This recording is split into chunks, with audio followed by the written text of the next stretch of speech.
Hello guys, welcome to Castroller movie review channel. ഇന്നത്തേത് ഇപ്പോൾ രണ്ടാമത്തെ വീഡിയോ ആണ്. സിനിമയുടെ പേര് സൂപ്പർ റങ്ക എന്നാണ്. പടത്തിൽ അഭിനയിച്ചിരിക്കുന്നത് ഉപേന്ദ്ര, കൃതി കർപ്പണ്ട, സതു ഗോഖലെ. കോമഡിയാണ് എൻ്റെ കൂടെ ഡയറക്ടറും കൂടിയാണ്. ഈ സിനിമ ഡയറക്റ്റ് അങ്ങേരാണ്. പിന്നെ കന്നഡ രഘു,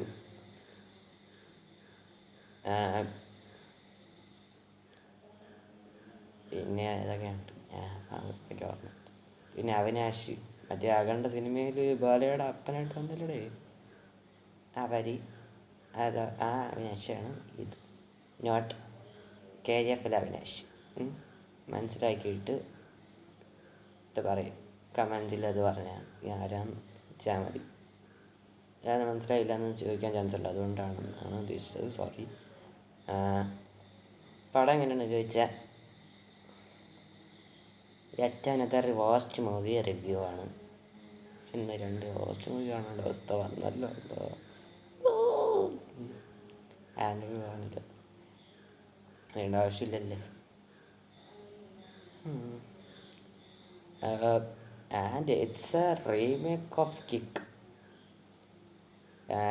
ഏത് കിക്കാന്ന് വെച്ചാൽ രവി തേജയുടെ 2009-ലോ 2008-ലോ എനിക്ക് ഓർമ്മയില്ല, എന്തുമായിട്ട് ഒരു പടം ഇറങ്ങി കിക്ക് എന്ന് പറഞ്ഞിട്ട്. അത് എന്നിട്ട് ഹിന്ദി, തമിഴ്, കന്നഡ ഭാഷകളിൽ റീമേക്കായിട്ട് വന്നു. ഹിന്ദിയിൽ അല്ല, ഫസ്റ്റ് ഞാൻ തെലുങ്കിനെ കുറിച്ച് പറയാം. തെലുങ്കിൽ നായകനായിട്ട് രവി തേജയും നായികയായിട്ട് ഇലേന ക്രൂസും, പിന്നെ അതിൽ പോലീസ് ഓഫീസറായിട്ട് ഷിക്ഷാമുമാണ് വന്നത്. അങ്ങേർക്ക് ആ പേര് വന്നത് അതിനായിട്ട് ശ്യാം എന്നുള്ള പേര്, ഷിക്ഷാം എന്നുള്ള പേര്. അയാളിനിടയ്ക്ക് വാരിസ് സിനിമയിൽ എന്തോന്നായിരുന്നു, അജയ് എന്ന് പറയുന്നൊരു ക്യാരക്ടർ ചെയ്തിട്ടുണ്ടായിരുന്നു. വാരിസ് കണ്ടിട്ടുള്ളവർക്ക് അറിയായിരിക്കും, ഷിക്ഷാമിനെ നല്ലോണം അറിയായിരിക്കും. തമിഴിൽ നായകനായിട്ട് വന്നത് ജയൻ രവി, നായികയായിട്ട് വന്നത് ഹൻസിക, പോലീസ് ഓഫീസറായിട്ട് വീണ്ടും ഷിക്ഷാം എന്നാണ് വന്നത്. ഹിന്ദി റീമേക്കിൽ സൽമാൻ ഖാൻ നായികയായിട്ട് ജാക്കിന ഫെർണാണ്ടസ്, പോലീസ് ഓഫീസറായിട്ട് രൺദീപ് ഹുഡ ആയിരുന്നു. അറിയായിരിക്കും. രാധ എന്ന് പറയുന്ന ഒരു പടം ഇതിനിടയ്ക്ക് പൊട്ടിയിട്ടുണ്ടായിരുന്നു, OTT ഇറങ്ങിയിട്ട്. ആ പടത്തിൽ വലിയ രാധ കണ്ടിട്ടുള്ളവന്മാർ ഇതിലൊന്ന് അഭിപ്രായം പറഞ്ഞേക്കണം കേട്ടോ, ഫോർ എ കൺഫർമേഷൻ. അതുകൊണ്ട് പ്ലീസ്. ആൻഡ് കന്നഡയിൽ നായകനായിട്ട് വന്നിരിക്കുന്നത് ഉപേന്ദ്ര, നായികയായിട്ട് വന്നിരിക്കുന്നത് കൃതി കർപ്പണ്ട, പോലീസായിട്ട് വന്നിരിക്കുന്നത് രഘു മുഖർജി. ഇയാളെ വേറെ പടം ഞാൻ കണ്ടിട്ടില്ല, അതുകൊണ്ട് എനിക്ക് വലുതായിട്ട് അറിഞ്ഞൂടാ. ഈ തെലുങ്കു അതിൻ്റെ ഒറിജിനലായിട്ടുള്ള തെലുങ്കു കിക്കും, രവി തേജയുടെ കിക്ക്, സൽമാൻ ഖാൻ്റെ കിക്ക്, ജയൻ രവിയുടെ കിക്ക്, ഈ കിക്ക് കന്നഡ കിക്ക് ഇത് സൂപ്പർ രംഗ. തമിഴ് കിക്കിൻ്റെ പേര് കറക്റ്റായിട്ട് മറന്നു വിട്ടോ. അറിയാവുന്നവരുണ്ടെങ്കിൽ ഒന്ന് കമൻറ്റിലേക്ക് പറയുക, കമൻറ്റിലിടുക എന്ന് മാത്രമേ പറയാനുള്ളൂ. ഈ പടം, ഈ 4 പടം വെച്ച് നോക്കുമ്പോൾ കമ്പാരിസൺ ചെയ്യുമ്പോൾ ഏറ്റവും ശോകം കന്നഡയാണ്. തെലുങ്ക്, തമിഴ്. തെലുങ്ക് ഒറിജിനൽ ഓക്കെ, രവി തേജയുടെ കിക്കിനെ കോപ്പടിച്ചിട്ടാണ് സൽമാൻ ഖാൻ കിക്ക് എടുത്തത്. സൽമാൻ ഖാൻ്റെ കിക്ക് എടുത്ത് അത് 300 സംതിങ് കോടി അടിക്കുകയും ചെയ്തു. എൻ്റെ വേൾഡ് വൈഡ് ബോക്സ് ഓഫീസിൽ എന്തോ 300 കോടിക്ക് മേളിൽ എന്തോ അടിച്ച്, 400 കോടിക്ക് എന്തോ ഡെയിലി എന്തോ അടിച്ച്. കറക്റ്റായിട്ട് എനിക്ക് ഓർമ്മയില്ല. ജയൻ രവിയുടെ കിക്ക് ഹിറ്റായിരുന്നു തോന്നുന്നു, വേണ്ടിയിട്ട് അറിഞ്ഞൂടെ. എനിക്ക് എന്താ ഇഷ്ടപ്പെട്ടിട്ടുണ്ടായിരുന്നു. അതുകൊണ്ട് അതിൻ്റെ പേര് ഞാൻ മറന്നുപോയി, കറക്റ്റ് പേര് ഞാൻ മറന്നുപോയി. നിങ്ങൾക്കറിയാമെങ്കിൽ ഒന്ന് അത് കമൻറ്റിലൊന്ന് ഇട്ടേക്കണം. പക്ഷെ കന്നഡ ഒരു വകയ്ക്കും കൊള്ളില്ല. കാരണം സ്റ്റോറി അതൊക്കെ പോലെ അതേപോലെയാണ് ചെയ്ത് വെച്ചിരിക്കുന്നത്. അതും തൊട്ട് അവസാനം വരെ അതേപോലെ ചെയ്ത് വെച്ചിരുന്നത്. പക്ഷെ അഭിനയം ഐസ് വേർസ്റ്റ് മോനെ. സൈക്കിളിന് അപ്പുറമുണ്ട്, എനിക്ക് അപ്പുറം ഉണ്ടടേ. കാരണം പടത്തിൽ കോമഡി ആണെങ്കിലും അഭിനയം ആണെങ്കിലും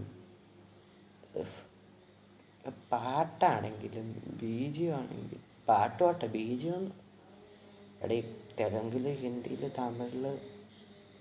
തമിഴ് ഈ 3 ഭാഷയിലെങ്കിൽ നല്ല ബീജിയം ഉണ്ടായിരുന്നു. പാട്ടൊന്നും എനിക്ക് ഓർമ്മയൊന്നുമില്ല. ഹിന്ദിയില്ലാതെ പാട്ടുകളൊക്കെ നൈസായിട്ട് ഹിറ്റായ പാട്ടുകളൊക്കെ ഇപ്പോഴും അതൊക്കെ എനിക്ക് ഓർമ്മയുണ്ട്. ഹിന്ദിയിലത്തെ പാട്ടുകൾ എന്താ ഓർമ്മയുണ്ട്.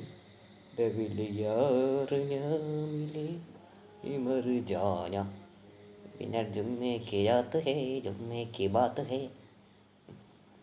അത് കേൾക്കുമ്പോൾ ഒരു വൈബുണ്ട്. പക്ഷെ ഇതില്ല പാട്ടും ബീജിയവും ഒരു വൈബും തന്നിട്ടില്ല. ആവശ്യമില്ലാതെ എന്തൊക്കെയോ പാട്ട് കേട്ടി വെച്ചിട്ടുണ്ട്. ആവശ്യമുള്ള സ്ഥലത്താണോ എന്ന് നോക്കിയിട്ട് പാട്ട് വെച്ചിരുന്നെങ്കിൽ ഓക്കെ. എന്നാൽ അത് പോട്ടെ, എന്നാൽ പാട്ട് നല്ലതാണോ അതുമല്ല. വീണ്ടും വേസ്റ്റഡ്. അർജുൻ ജന്യയുടെ പാട്ട് വേസ്റ്റായി. പറയാൻ പറഞ്ഞു, അർജുൻ ജന്യാണ് ഈ സിനിമയുടെ മ്യൂസിക് എഴുതിയിരിക്കുന്നത്. അർജുൻ ജന്യ എന്നെ അറിയില്ലെങ്കിൽ പ്ലീസ് ഒന്ന് ഗോസ്റ്റ് എന്ന് പറയുന്ന ശിവാണ്ണൻ്റെ ഒരു ഊറപ്പടമുണ്ട്, അതൊന്ന് കണ്ടാൽ മതി. അതിൻ്റെ വീഡിയോവും മ്യൂസിക്കും ചെയ്തവനാണ് അർജുൻ ജന്യ. പിന്നെ സന്താനത്തിൻ്റെ ഒരു കിക്ക് എന്ന് പറഞ്ഞ സിനിമയുണ്ട്, അതെനിക്ക് ഫസ്റ്റ് ഹാഫ് ഇഷ്ടപ്പെട്ടു. സെക്കൻഡ് ഹാഫ് എനിക്ക് അത്രയും പിടിച്ചില്ല.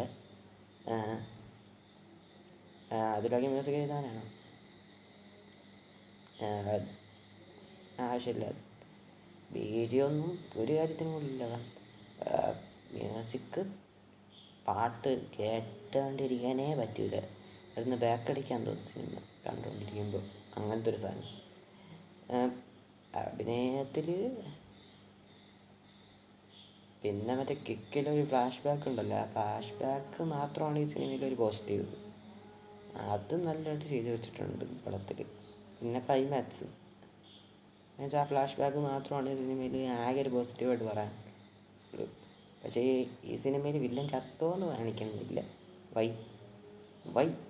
വൈ അതെന്തിനാന്ന് അത് അവർക്ക് അറിയാവുള്ളൂ. അതുകൊണ്ട് വൈ എന്ന് ഞാൻ പറഞ്ഞിട്ടും വലിയ കാര്യം നടത്താൻ പോകുന്നില്ല. അത് റിവ്യൂവിൽ ചോദിക്കേണ്ടി വരും. ഈ പടം എങ്ങനെയാണ് അവിടെ ഹിറ്റായത്? പട്ടികളാ ഏതാന്ന് തോന്നുന്നു. ആദ്യത്തെ ദിവസം 1 കോടി എന്തോ കിട്ടിയിട്ടുണ്ട്. 9 കോടിക്ക് എടുത്ത പടം അത്ര. ഇതെന്താ ഫുൾ ബോക്സ് ഓഫീസ് കളക്ഷൻ ഒന്ന് ആരെങ്കിലും നോക്കിയിട്ട് ഒന്ന് കമൻറ്റിലൊന്ന് ഇട്ടേക്കണം കേട്ടോ. എന്നടാ പണി വെച്ചിരിക്കുക. എന്നാൽ നേരത്തെ കണ്ടവൻ ABCDയുടെ തെലുങ്ക് റീമേക്ക് ഇതിലോട്ട് എത്രയോ ഭേദമായിരുന്നടാ. അതിരുന്ന്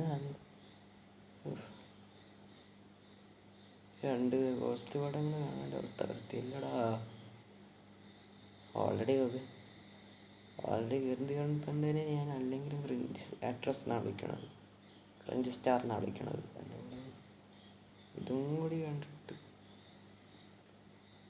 കാരണം അതെന്താന്ന് അങ്ങനെ വിളിക്കണതെന്ന് ചോദിച്ചാൽ, പാഗൽ പാണ്ടി എന്ന് പറയുന്ന ഒരു പടമുണ്ട് ഹിന്ദിയിൽ, ജോൺ അബ്രഹാമിൻ്റെ. അതിൽ ഏറ്റവും അതൊരു നെഗറ്റീവായിട്ട് എനിക്ക് ഫീൽ ചെയ്ത് കോമഡി ആയിരുന്നു. അത് വട്ടശോകമായിരുന്നു അവളുടെ, അതുകൊണ്ടാണ്.